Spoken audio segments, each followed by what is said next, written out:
नमस्कार साथियों, आज की इस वीडियो में हम 28 दिसंबर के करंट अफेयर के बारे में चर्चा करेंगे। चलिए शुरू करते हैं। आज का पहला प्रश्न है, किस राज्य में देश की पहली चालक रहित मेट्रो ट्रेन चलाई जाएगी? तो दिल्ली में चलाई जाएगी और ये मैजेंटा लाइन पर चलेगी। ठीक है। इसका जो स्टेशन है वो जनकपुरी वेस्ट से बोटनिकल गार्डन के बीच चलाई जाएगी। ये पूरी तरह चालक रहित होगी और स्वचालित होगी। ठीक है।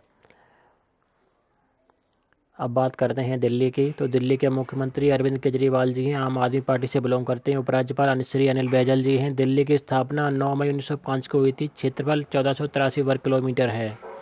दिल्ली का लिंगानुपात 868 है। आधिकारिक भाषाएं हिंदी, पंजाबी व उर्दू हैं। और दिल्ली में जो है भारतीय विदेश व्यापार संस्थान का मुख्यालय है और DRDO का मुख्यालय भी है। और भी बहुत सारे संस्थान हैं जिनका मुख्यालय दिल्ली में है। अब दिल्ली से संबंधित करंट अफेयर देखते हैं। तो इंदिरा गांधी इंटरनेशनल एयरपोर्ट देश का पहला सिंगल यूज प्लास्टिक फ्री हवाई अड्डा बना है हाल ही में। ठीक है। और क्या हुआ है, देश का पहला आधार सेवा केंद्र दिल्ली और विजयवाड़ा में खोला गया है। और देश का पहला प्लाज्मा बैंक भी दिल्ली में खोला गया है। और मैजेंटा लाइन पर देश की पहली चालक रहित मेट्रो ट्रेन का उद्घाटन किया जाएगा। माननीय प्रधानमंत्री किस राज्य में 100वीं किसान रेल को झंडी दिखाकर रवाना करेंगे? तो ये महाराष्ट्र में संगोला से और पश्चिम बंगाल में शालीमार तक जो है ये 100वीं किसान रेल चलेगी। तो किसान रेल योजना जो है इसकी शुरुआत 7 अगस्त 2020 को हुई थी। केंद्र सरकार के द्वारा हुई थी। इसका लाभार्थी जो है कौन है? तो देश के सभी किसान भाई इसका लाभ ले सकते हैं। इसका उद्देश्य क्या है? किसानों की फसलों को मंडी तक पहुंचाने के लिए ट्रेन की सुविधा जो है प्रदान करना। इस ट्रेन के माध्यम से किसान अपनी सब्जी और फलों को समय से सुरक्षित मंडी तक पहुंचा सकते हैं। पहली किसान रेल जो है वो 7 अगस्त को चलाई गई थी, 7 अगस्त 2020। और पहली किसान रेल जो है वो महाराष्ट्र के देवलाली से बिहार के दानापुर के बीच चली थी। और ये जो है 100वीं किसान रेल है जो महाराष्ट्र में संगोला से पश्चिम बंगाल में शालीमार तक चलाई जाएगी। विदेश मंत्री एस जयशंकर किस देश की यात्रा पर गए हैं? तो ये कतर देश की 2 दिन की यात्रा पर गए हैं। कतर की राजधानी दोहा है, मुद्रा रियाल है। और कतर से संबंधित करंट अफेयर देखते हैं। तो कतर जो है वो 2030 के एशियाई खेलों की मेज़बानी करेगा। ठीक है। अगला प्रश्न है, global media and film summit की मेज़बानी किस वर्ष भारत करेगा? तो भारत जो है 2021 के global media and film summit की मेज़बानी करेगा। अगला प्रश्न है, एसोचैम के नए प्रेसिडेंट कौन बने हैं? तो एसोचैम के नए प्रेसिडेंट जो है विनीत अग्रवाल जी बने हैं। और एसोचैम की फुल फॉर्म होती है the associated chambers of commerce and industry of India. चलिए, इसको हिंदी में कहते हैं भारतीय वाणिज्य एवं उद्योग मंडल। अब एसोचैम से संबंधित स्टैटिक जीके के प्रश्न देखते हैं। इसकी स्थापना 1920 में हुई थी। इसके संस्थापक कौन थे? निरंजन हीरानंदनी। इसका मुख्यालय नई दिल्ली में है। एसोचैम भारत के वाणिज्य संघों की प्रतिनिधि संस्था है। एसोचैम भारत की वाणिज्य एवं व्यापार के हितों की रक्षा के लिए काम करता है। एसोचैम हमें भारत के बुनियादी ढांचे की जानकारी भी उपलब्ध कराता है। ठीक है। और एसोचैम के जो है नए प्रेसिडेंट कौन बने हैं? विनीत अग्रवाल जी बने हैं। किसका स्थान लिया है? तो निरंजन हीरानंदनी का स्थान लिया है। इसके अध्यक्ष कौन है? बालकृष्ण गोयनका। और इस समय भारत की 1 लाख से अधिक कंपनियां वर्तमान में इसकी सदस्य बनी हुई हैं एसोचैम की। चलिए अगला प्रश्न देखते हैं। हाल ही में किस राज्य ने धार्मिक स्वतंत्रता विधेयक 2020 को मंजूरी दी है? तो मध्य प्रदेश ने दी है। 26 दिसंबर 2020 को मध्य प्रदेश मंत्रिमंडल ने धार्मिक स्वतंत्रता विधेयक 2020 को मंजूरी दी है। इस विधेयक के तहत जबरन धर्म परिवर्तन कराने पर कारावास और 25,000 रुपये का जुर्माना लगाया जाएगा। मध्य प्रदेश की बात करते हैं। मुख्यमंत्री श्री शिवराज सिंह चौहान जो बीजेपी के हैं और राज्यपाल श्रीमती आनंदीबेन पटेल जी हैं। मध्य प्रदेश की राजधानी भोपाल है। स्थापना 1 नवंबर 1956 को हुई थी। क्षेत्रफल 3,08,252 किलोमीटर है, वर्ग किलोमीटर है। घनत्व जो है 236 वर्ग किलोमीटर है। यहाँ का लिंगानुपात 931 है। आधिकारिक भाषा हिंदी है। लोकसभा सीटें 29 है। राज्यसभा की 11 हैं। राज्य की पक्षी शाही बुलबुल है। राज्य की पशु दलदली हिरण। राज्य की पुष्प है पलाक या ढाक। और राज्य की वृक्ष है बरगद। अब मध्य प्रदेश से संबंधित कुछ स्ट्रेटेजी के प्रश्न देखते हैं जो बहुत इंपॉर्टेंट है, हमने उन्हीं को शामिल किया है।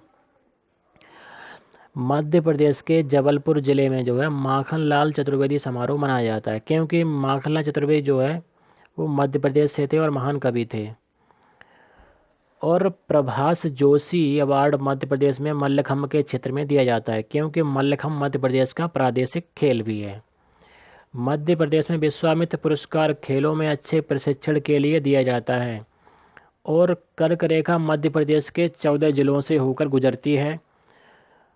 और मध्य प्रदेश में जो है शुंग साम्राज्य, जिसके संस्थापक कौन थे, पुष्यमित्र शुंग, तो उनकी राजधानी जो है वो क्या थी, विदिशा थी। विदिशा कहाँ है, मध्य प्रदेश में है। ठीक है। और बालाघाट जिला मैंगनीज अयस्क और तांबे के अयस्क की खानों के लिए बहुत प्रसिद्ध है। और मध्य प्रदेश जो है यूपी के साथ सबसे लंबी सीमा जो है साझा करता है। अब मध्य प्रदेश से संबंधित करंट अफेयर के प्रश्न देख लेते हैं। तो हाल ही में बाजा गांव बैतूल पहला सौर रसोई वाला गांव बना है। बाजा गांव बैतूल, इसको याद रखना दोस्तों। खजुराहो में देश का पहला हीरा संग्रहालय खोला गया है। और स्वच्छ सर्वेक्षण 2020 में इंदौर को इस साल फिर से शीर्ष स्थान मिला है। देश का पहला गार्बेज क्लिनिक ई कचरा भोपाल में है।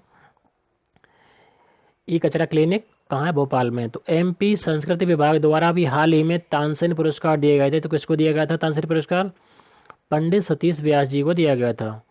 और हाल में मध्य प्रदेश के हाई कोर्ट के नए मुख्य न्यायाधीश कौन बने हैं, मोहम्मद रफ़ीक बने हैं। और जो है क्या हुआ है, धार्मिक स्वतंत्रता विधेयक 2020 को मंजूरी दी गई है। दोस्तों ये प्रश्न संख्या थोड़ी गड़बड़ी हो गई है, ये पता नहीं कैसे हो गया, इसको हम ठीक कर देंगे कल से। अगला प्रश्न है 2025 तक भारत विश्व की कौन सी सबसे बड़ी अर्थव्यवस्था बन जाएगा। तो 5वीं सबसे बड़ी अर्थव्यवस्था भारत जो है बन जाएगा। Centre for economics and business research ने कहा है कि भारत 2025 में 5वीं सबसे बड़ी अर्थव्यवस्था बन जाएगा। अमेरिका, चीन, जापान और जर्मनी के बाद भारत 2019 में ब्रिटेन से आगे निकलकर 5वीं सबसे बड़ी अर्थव्यवस्था बन गया। हालांकि 2020 में यह वापस 6ठे स्थान पर फिसल गया था। ठीक है, तो अभी 6ठे स्थान पर है क्योंकि कोरोना महामारी के कारण हमारा जो है देश थोड़ा पीछे चला गया, लेकिन जल्दी ही हमारा देश उन्नति के मार्ग पर फिर से उसी तरह से दौड़ने लगेगा जैसा पहले दौड़ा करता था। चलिए अगला प्रश्न है, हाल ही में किस क्रिकेटर का निधन हो गया है। तो इंग्लैंड के जो है रॉबिन जैकमैन, इनका जो है निधन हो गया है। ये पूर्व क्रिकेट खिलाड़ी रॉबिन जैकमैन, जिन्होंने 1974 और 1983 के बीच 4 टेस्ट मैच और 15 एकदिवसीय अंतर्राष्ट्रीय मैच खेले। ठीक है। और 75 वर्ष की उम्र में 25 दिसंबर 2020 को दक्षिण अफ्रीका में इनका निधन हो गया है। अब इंग्लैंड की राजधानी कहाँ है, लंदन में है। Currency pound sterling. अगला प्रश्न है, कौन 21 वर्ष की उम्र में देश की सबसे युवा मेयर बन गई हैं। तो उनका नाम क्या है, आर्या राजेंद्रन। आर्या राजेंद्रन।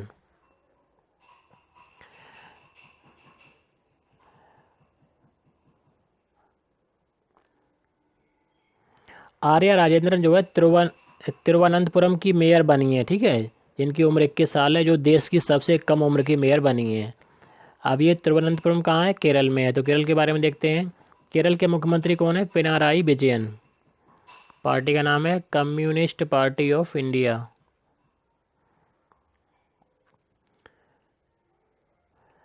केरल के राज्यपाल हैं श्री आरिफ मोहम्मद खान। केरल की राजधानी है तिरुवनंतपुरम। स्थापना 1 नवंबर 1956 को हुई थी। क्षेत्रफल 38,863 वर्ग किलोमीटर है। घनत्व 859 वर्ग किलोमीटर है। 859 प्रति वर्ग किलोमीटर है घनत्व इसका। आधिकारिक भाषा मलयालम है। लिंगानुपात 1084 है। लोकसभा सीट 20 है। राज्यसभा की सीट है 9। राज्य की पक्षी है ग्रेट हॉर्नबिल। राज्य की पशु हाथी। राज्य की पुष्प अमलतास। और राज्य की वृक्ष है नारियल। केरल की जो है शांत घाटी बहुत परीक्षा में आती है कि शांत घाटी कहाँ है, तो केरल में है। चलिए अगला प्रश्न देखते हैं। किस वैज्ञानिक को साइंटिस्ट ऑफ द ईयर का अवार्ड प्रदान किया गया? ये क्वेश्चन बहुत इंपॉर्टेंट है, आ सकता है परीक्षा में। डॉक्टर हेमंत कुमार जी को। इन्होंने जो है एक सफ़ेद दाग की दवा खोजी है, ल्यूकोडर्मा। ठीक है, तो इसी के कारण जो है इनको scientist of the year award से सम्मानित किया गया है।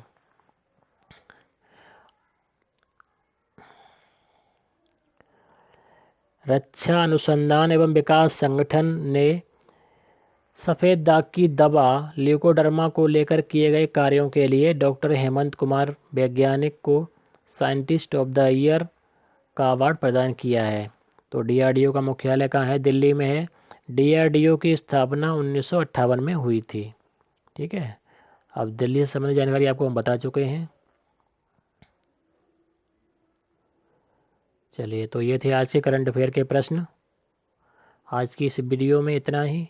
नमस्कार, जय हिंद, जय भारत। ये दोस्तों प्रश्न संख्या कुछ गड़बड़ हो गई है आज, ये पता नहीं कैसे हुआ, इसको हम ठीक कर देंगे।